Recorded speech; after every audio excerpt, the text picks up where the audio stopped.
I'm going to go ahead and call this special meeting of the Community Preservation Committee to order.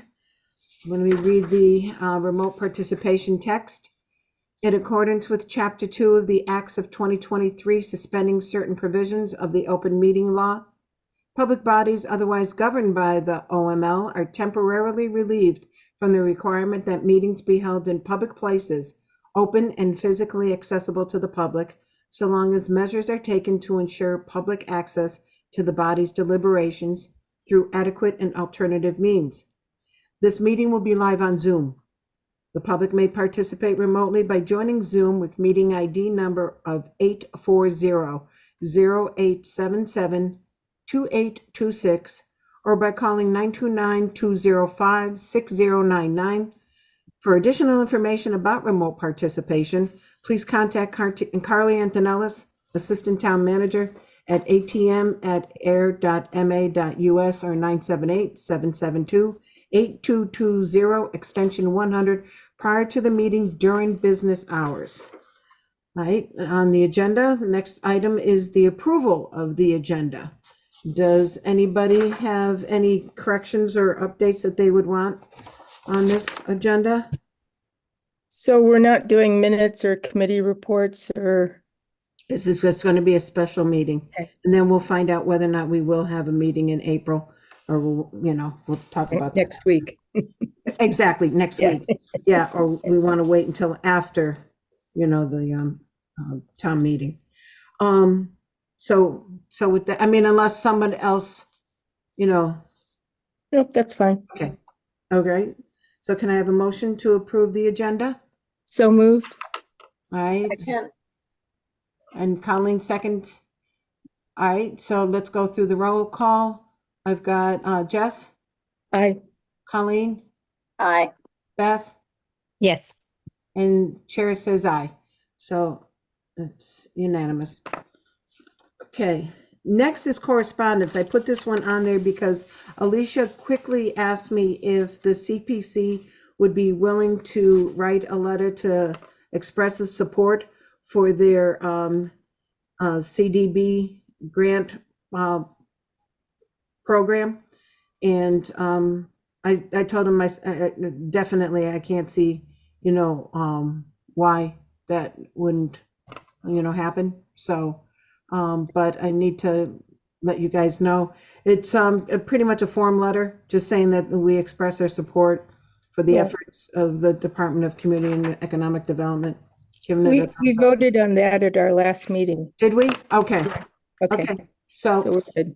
that got done. Right. All right.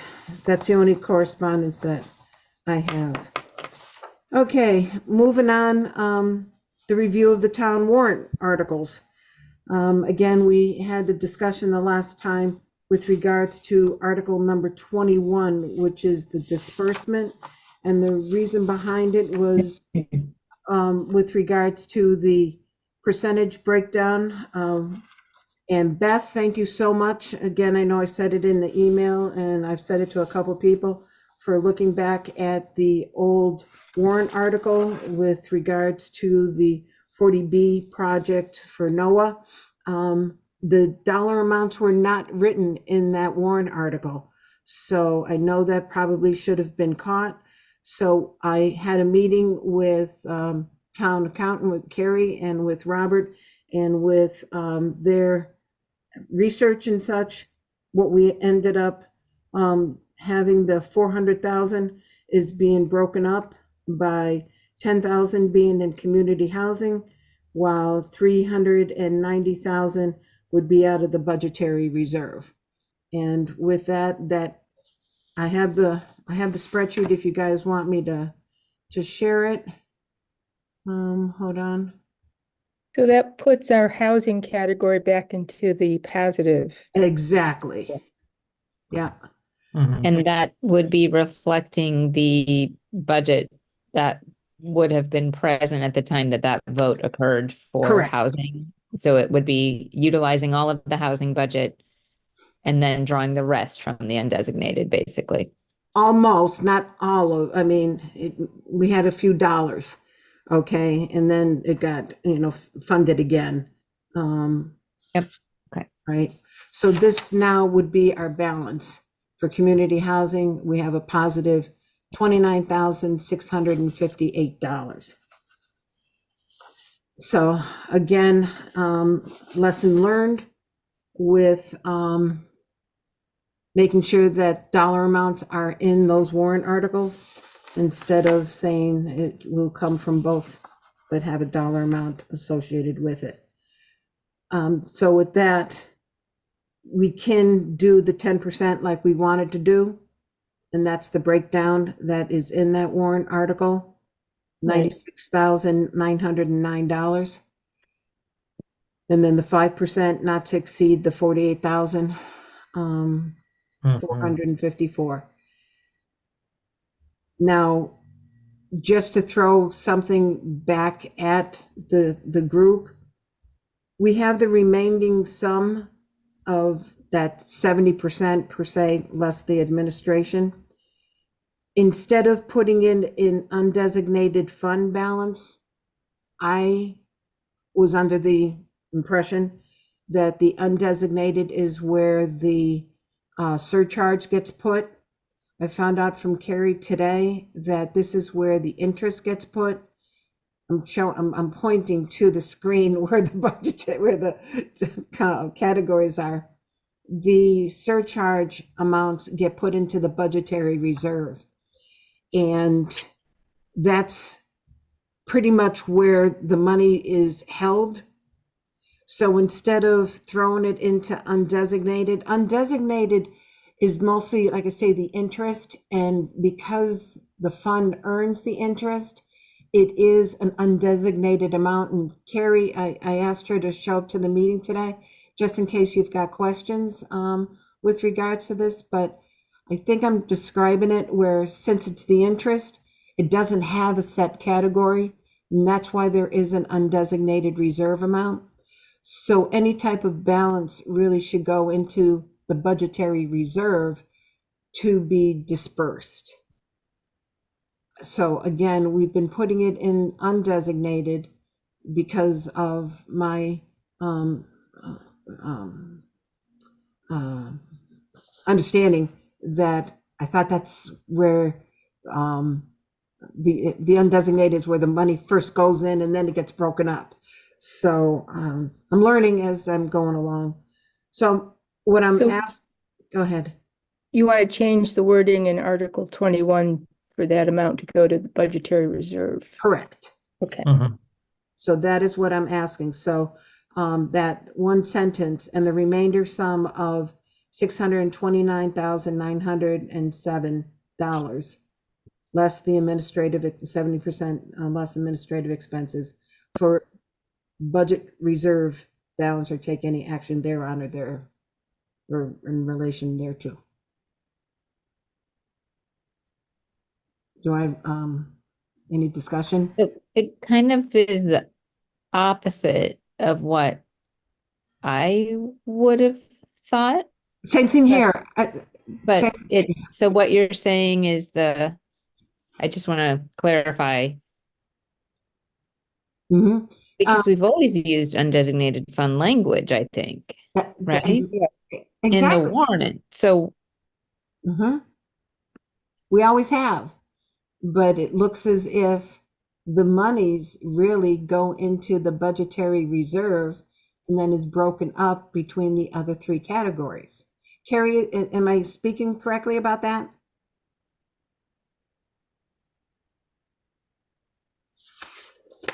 Yeah, Janet, you got that actually correct. So what happens is basically that what is going into your budgetary reserve right now is all of your CPA surcharges.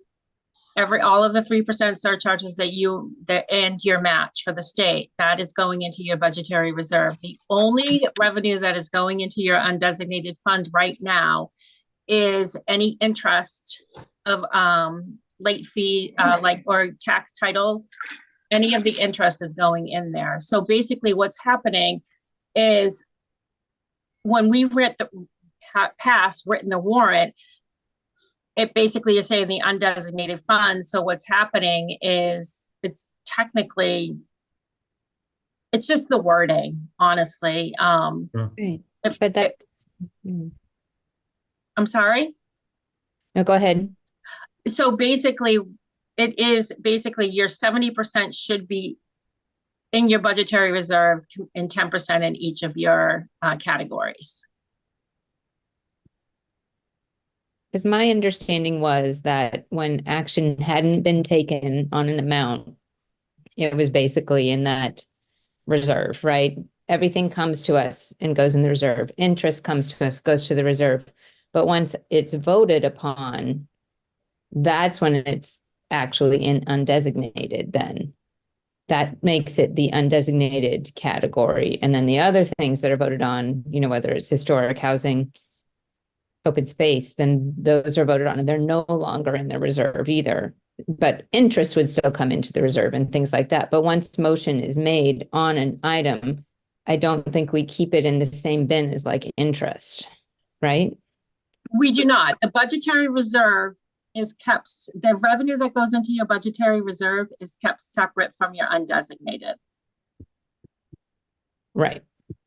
And But we've undesignated, always voted on moving things from budgetary reserve to undesignated in town meeting, right? And that's what we've been doing in the past. But what I understand that Janet Pravadakis would like to do, excuse me one moment, I do not know what happened. What I understand, I'm sorry about that. What I guess Janet would like to do is to keep the 70% minus the administrative expenses in the budgetary reserve and the other 10% in open space, historic, and community.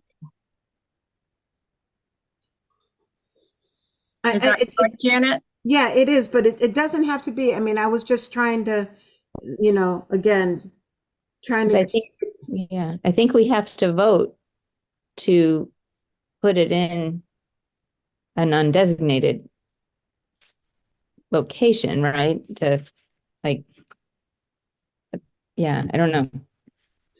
I'm confused by this. Okay, are you saying because of the way that the fund is held, if it's undesignated, then we can put it anywhere we want? If it's in budgetary reserve, it may get limited? Like you just said, there's a difference between things that were received like interest. Right, which Because goes in. it's not subject to the 10% rule for the three categories. Mhm. And so it seems like we would want to keep it separate, right? To know what we've voted on at town meeting. Because there's things we have voted on and there's going to be interest money and things like that we haven't voted on at town meeting. We can go ahead and keep it the way it is, undesignated. I just wanted to throw that out at you guys. That's all, see whether or Does not. anyone else? I just don't know. It seems like it's a way to document what town meeting has taken action on and keep it separate from things that come in like as more of a financial transaction. I don't know. Jess? I have to say, I just don't understand why we have to have the two budgets in the first. This is not my strong category, so I'm going to go with what's the best advice of everybody else. This might help a little bit easier. Consider your budgetary reserve as your deferred revenue. Basically, we've already billed for your 3% CPA surcharges. And basically, so it's kind of like a commitment knowing that this is what the allocations of the estimated revenues that you will be receiving in. So that's kind of like, take that into the scenario. That's what your budgetary reserve is. And then your undesignated is any of the extra revenue coming in, accruing, like your interest and your tax liens and so forth. So which way makes the best sense from an accounting perspective? That's Honestly, I would recommend that you would do it as you have in the past, just for, as Beth indicated, it keeps track of the revenue a little bit easier. But it's the community's decision. yeah, I would be fine with that too. Okay, then we'll keep it the way it's been. Um, sounds good to me. all right, then no So problem. just to review then, we're doing the 10% to the three categories and then the remainder minus the administrative expenses to the undesignated fund. Correct. Okay. All right, no problem. All right, that works out good. Well, so Can I ask one question that I'm going to ask eventually anyways, is I notice our balance on the unused administrative expenses from the last year is around, I think 45,000 something. Where do and we're putting another 45 into it this year. Where do the unused administrative expenses from a previous fiscal year, where do they go when we put in in a new fiscal year, we put in 45 something? I'm not getting the figures right, but what happens to the old administrative expenses? I'm going to say, I believe since we don't use it, it just automatically gets thrown back in. Back in where? Undesignated funds. Mhm. Okay. Yeah. Okay. All right, because again, if you don't use it, it goes back to the. Yeah. So we're not building up a balance from previous years. No. Unfortunately, you cannot, you only can have 5% in allocated to that fund. Okay. No, that was I was just wondering, where is it? And that now I know. Thank you. You're welcome. No one's taken off for Acapulco or anything like that. All right. Okay. All right, so can I have let's have a vote to accept Article 21, the disbursements as written, because that's exactly. Go ahead, Colleen. I'll make a motion to accept the warrant article as written. All right. I'll second. All right, Colleen makes the motion, Jess seconds. Let's do the roll call. We got Jess, Aye. Colleen, Aye. Beth, Yes. and the chair says aye. All right, so Article 21 looks good. Article 22, this is the transfer of unexpended funds with regards to the old fire station project. That was the $190,000 that did not get used. 150 of it was from community housing, 40 of it was from 40,000 was from the historic resources. So all that will be thrown back into their appropriate categories. The 150 to community housing and 40,000 to historic resource funds. Make sense? Makes sense. All right. Can I have a motion to accept Article 22 as written? So moved. Can I hear a second? Second. Okay, Colleen seconds. Jess makes the motion. All right, I'm going to do roll call. Beth, Yes. Colleen, Aye. Jess, Aye. and the chair says aye. So Article 22 looks good. So will can I- someone, oh, sorry, go ahead, Jess. I was just going to say, I noticed we then skipped to Article 24. Was there an We article? have, no, oh, we were supposed to be 23. Yeah. It should be Article number 23 is Article 24 should be 23 Okay. and 25 should be 24.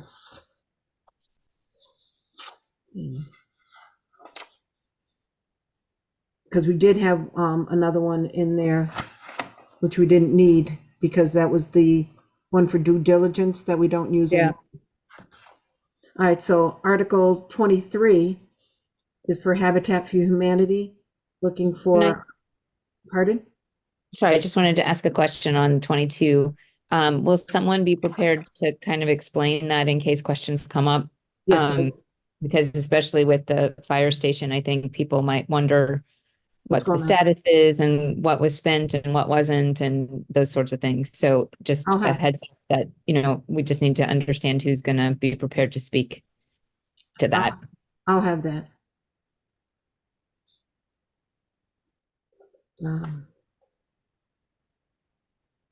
Okay. I don't know whether or not we need. Are these going to be moved as consent calendar items and potentially pulled off, or are these each going to be taken up?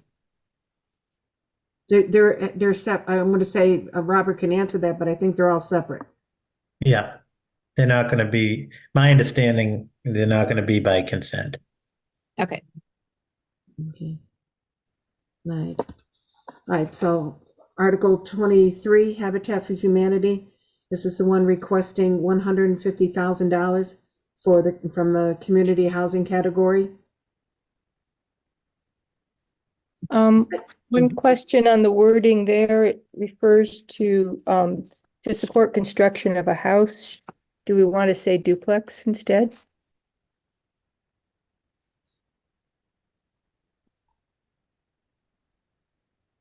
I don't see the word, I'm sorry, house. I think it would make sense to put in that it's a duplex that's gonna be constructed, because that'll be 2 additional. Okay, so instead of Habitat for Humanity home, you want Duplex. Okay. Okay. And do we have 150,000 in housing? Assuming Two, Article because, 22 yeah. passes, then we do. It goes Right. right in and out. because if 22, when 22 passes, we're throwing 150 in, and now this 150 comes out. So it's all, Okay. it'll be a wash. So we definitely assume that that will pass, but if it doesn't, then can we amend? I would think we could amend on the floor, not the amount, but the Category. category to undesignated. Mhm. Correct, Robert? Yep, Yeah. not the amount, the Right. category. Yeah. Yeah. Okay, makes sense. There is a hand up, Janet. Okay. Sorry. I'm trying to move it. All right, hold on. Did we just make sure everybody on the committee, any other questions? Oh, just one other, do we want to just say located on Newton Street or located at 12 Newton Street? Do we want to put the specific street number? We can put specific.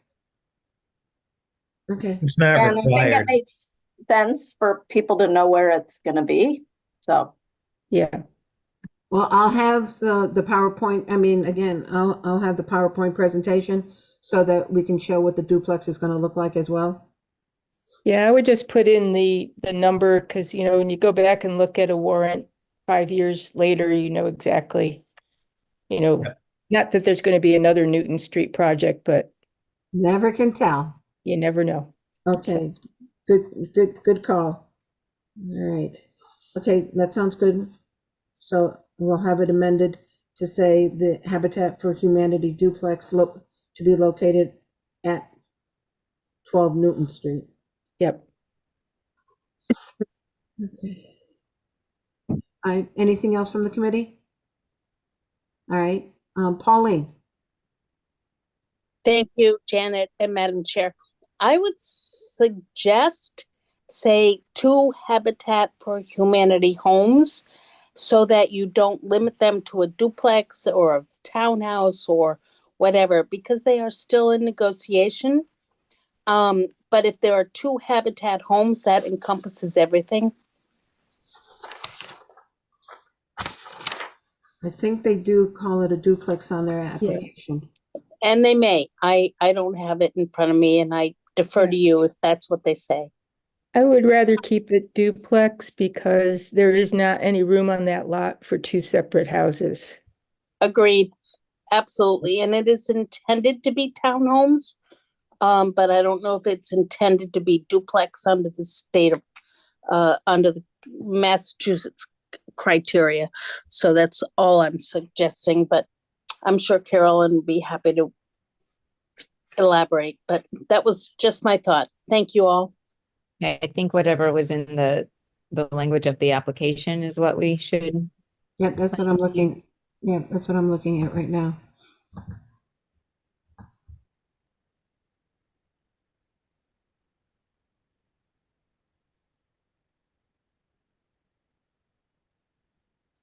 while that's being looked up, I just wanted to ask about information that'll be available in advance. We currently have the PowerPoint presentations from the hearings available on our website, or We would do. they?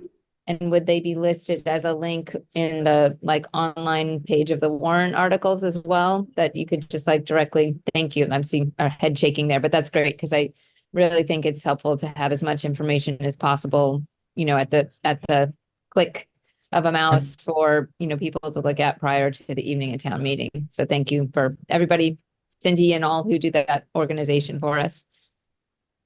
All right, and to answer the question, on the site, Habitat will build 2 3-bedroom, 1,100 square foot affordable homes. The homes will be built in a duplex style and will meet the stretch energy code through. So they've used both 2 affordable Let's say homes, duplex but they say duplex homes. Yeah. Yeah. duplex style. Or So, duplex home. Yeah. all right. Thank you for clarifying.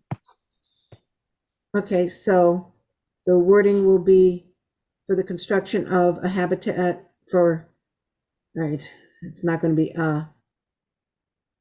to support the construction of 2, no, that doesn't make sense. Yeah, I'd say just two of a duplex, townhouse style duplex. You can't say two duplexes because then No. that's 4. That's wrong. So Jess, how would you word it? My own opinion would be duplex. Yeah. I will defer to everybody else. Okay, People Well, I know wonder exactly what if- that is. The language in the application says duplex style home, and maybe if we leave it at that, that leaves Oh, flexibility in case, as they are doing the, for the construction of a duplex style home. Okay, yeah, yeah. Just use Colleen's right. okay, so it's going to be to support the construction of Habitat for Humanity duplex style home. Mhm. All right. Okay. And the same thing will go on the explanatory note as well. Yep.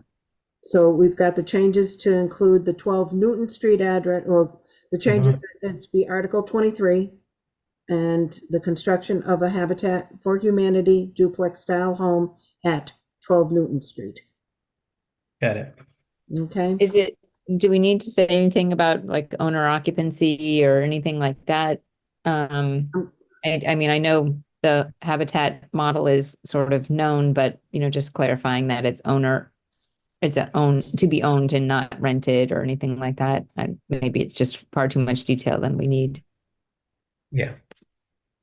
I think a little bit too much. I think that can be explained with the presentation of the article. Correct. Yeah. Okay. Right. Okay, so let me get a vote. I I'll mean, make a motion to approve the draft Article 24 as amended to rename it Article 23 to specify 12 Newton Street and to use the language of a duplex style home. okay. Second. Beth second. Jess makes the motion. Beth seconds. All right, let's do roll call. Jess, I Colleen, aye. Beth, Yes. and the chair says aye. Excellent. Okay, the next one, it would be now Article 24 is the acquisition purchase of 71 Sandy Pond Road. This one here is requesting $350,000 from CPA funds on the open space category for to go ahead and have it for open space and recreation purposes. And because this is a all-inclusive purchase plus funding, if you notice, this is a 2/3 vote required on this article. Normally ours are just majority vote, but because this is a purchase, it has to be a 2/3. Any discussion on this article? Can I ask a quick question? The first sentence where it says, to acquire by gift, purchase, or eminent domain a parcel of land, I thought this was already sort of agreed to be purchased, that we're then providing half of the funds for, so I wondered about that. So Madam I Chair, wondered if that was something that needed to be in there from a legal perspective. yeah, All right, Madam Chair. go ahead, Robert. So these articles are written by town council as far as to legal form, Colleen. So that is what town council prefers is the legal sentence. It has all of the options, but when the board moves the article at town meeting, it's the motion that is the key piece. It'll be moved to be purchased. So it's sort of a legal term of art. We're obviously not taking it by eminent domain, and unfortunately, it's not a gift, but it is a purchase. So you'll see the acquisition articles often have that legal language. Okay, thank you for clarifying. Mhm.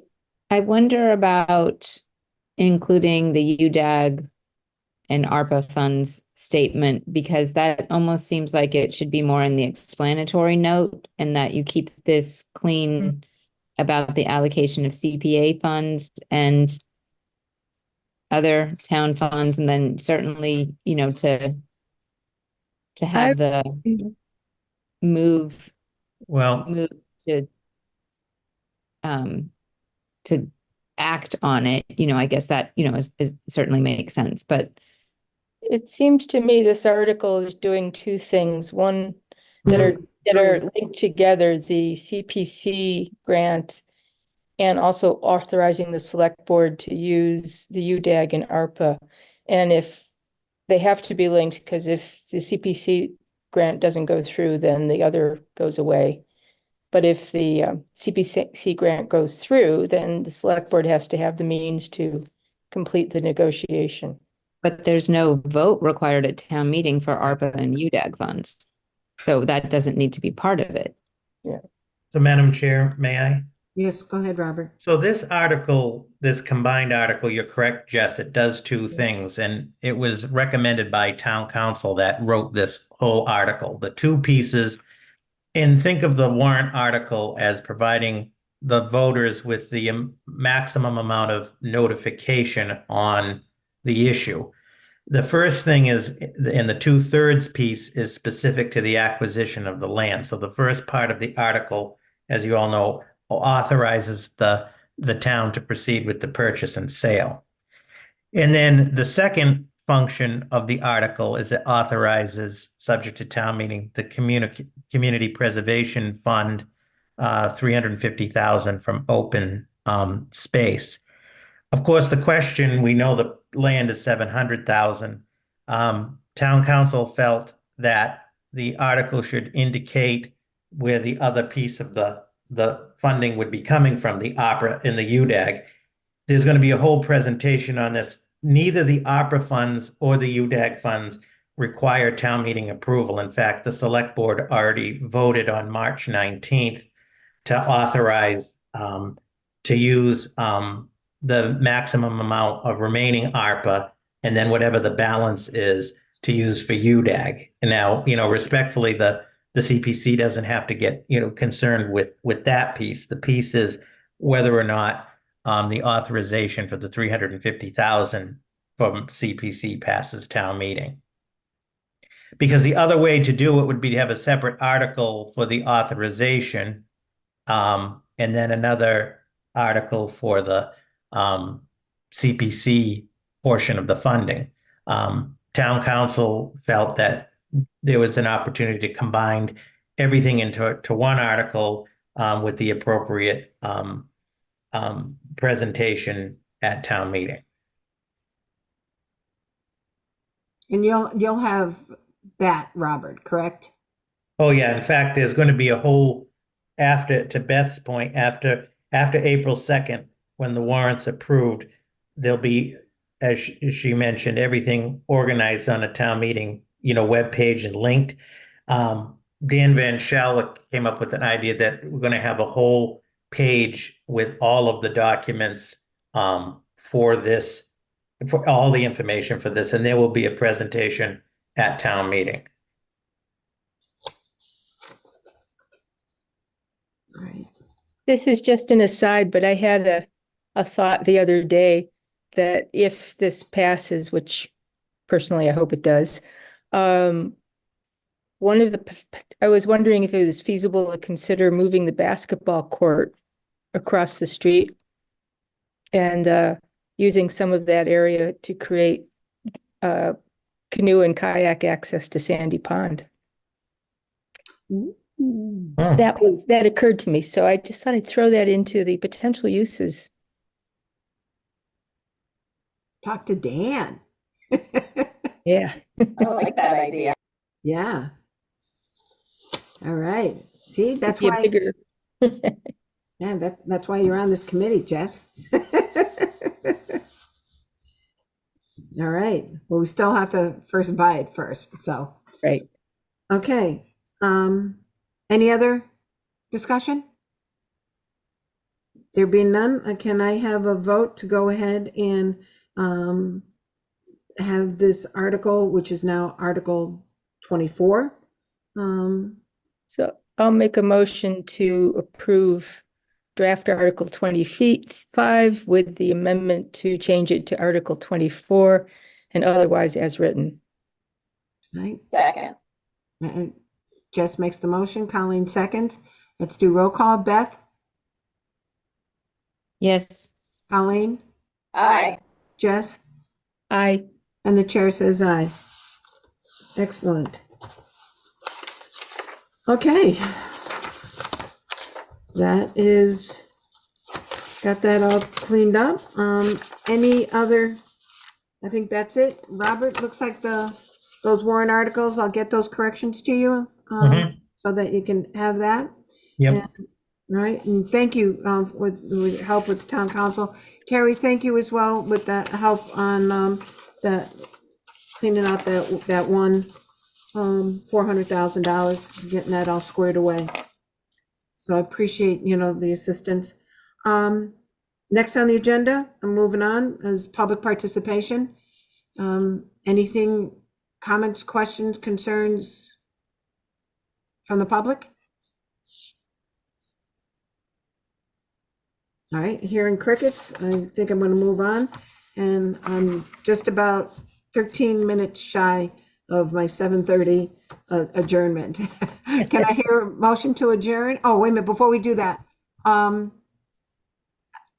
going to ask Beth, Colleen, Jess, with regards to the April meeting. I know that I'll have to get in touch with the Mark Gallagher from the firehouse, as well as Irv from Sandy Pond School. And if we don't have the April meeting, and instead move it to a May meeting. April meeting would have been, right now we have one scheduled on the 3rd of April. We can hold off until after town meeting, and it would be May 1st. May Day. One and only May Day. I'd vote for going to May 1st. But I'll do whatever.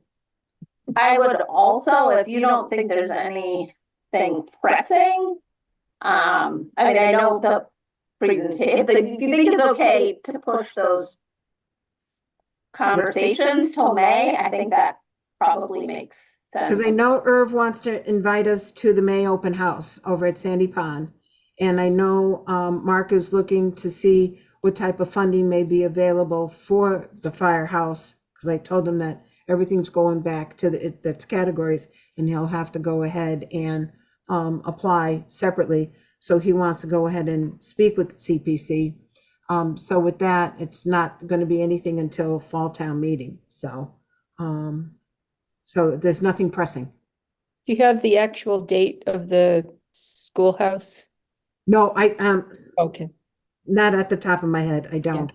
Well, it can't be any earlier than May 1st. Well, so- that's the whole thing. It's not. It's like May 15th around there. Yeah.